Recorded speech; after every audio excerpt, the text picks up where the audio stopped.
Hi everyone, it's Nina Goradia. I'm a Somatic Experiencing practitioner on the non-dual path. Today, I'd like to talk about how we can remove the emotional charge from beliefs.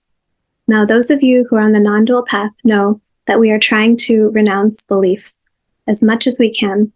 In the previous video I did with the lotion, we talked about beliefs in the second column out of the 4 columns, the 8 questions for self-realization video. I will link that here. And in that column for beliefs, we do talk about 2 beliefs that are useful on this path. But when we believe those beliefs, we are disregarding all other beliefs, so it can be very useful. So I encourage you to watch that video in conjunction with this one, if that interests you. But I want to talk about a very practical method for removing this charge, because when we are believing something, it can cause us distress. Because when I believe a thought in this top box, it creates an emotion in real time.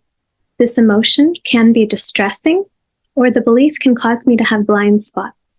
So this is a chart that I made a long time ago combining non-duality with somatic experiencing. Non-duality incorporates all 3 of these boxes, but somatic experiencing is just the bottom box right here. So you can see how this fits together. So let's try this out using a practical example. So a very common belief that people have is that if I'm not productive, then I'm not worthy. And so what we can do to remove the charge from this is to flip the story. Because see, when I no longer have this thought, it is no longer holding down these emotions stored in the body.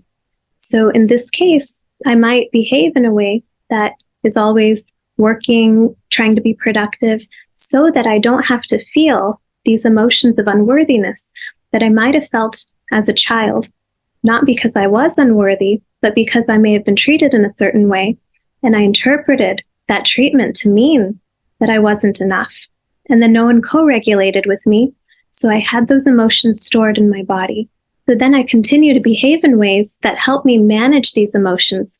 This part is the ego, this top box, and it's all these coping strategies and compensatory mechanisms to not feel feelings in my body.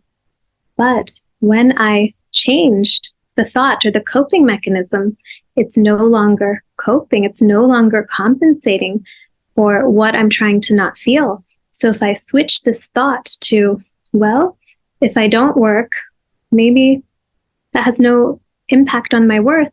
But if you don't believe that yet, it's going to feel very uncomfortable.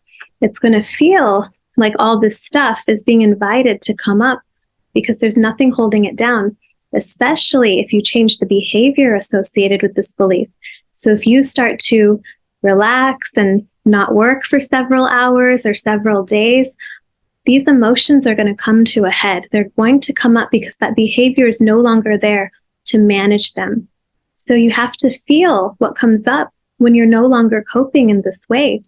When you do that and you invite all that up and you allow it to pass through you, you've cleared a lot of old traumas that were stored based on that belief. Then you might still have that same belief, or it's going to feel a lot lighter, and you can still be a hardworking person, but it's not going to come with this charge of simply not wanting to feel something. Then you now have choice. Now I can relax when I want to spend time with family or friends.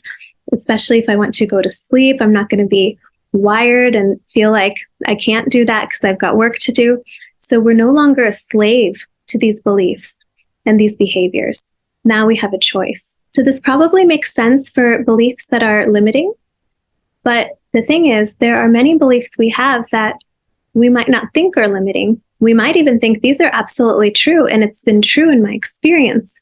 However, it can still be limiting simply because it has a strong emotional charge, which means the body is being impacted by it. And we have to keep storing that charge, and it's probably accumulating. So it's also important to look at the beliefs that do feel true, that you feel like, I have to manage this belief from the ego level. Because the thing is, once you clear the emotional charge, you're still going to have the intuition, you're still going to have the discernment.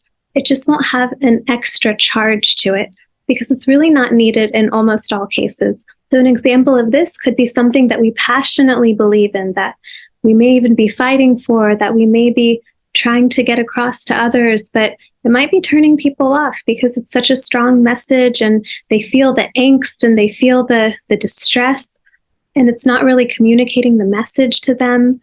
And we might think, no, I know this is true. I believe in this. This is the evidence. These are the studies.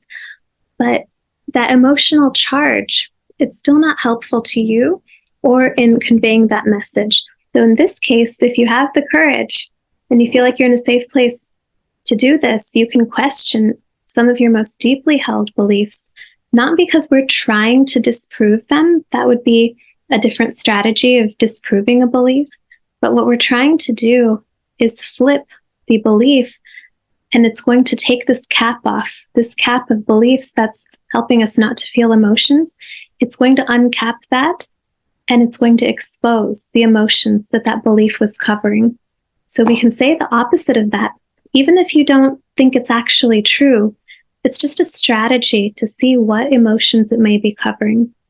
Then once these emotions arise and you feel them through, you might still have that same way of thinking, but it's going to feel a lot more comfortable in your body. It's not going to cause you as much distress, and it's probably going to come across in a way to others that they might be able to handle and they may be more receptive to.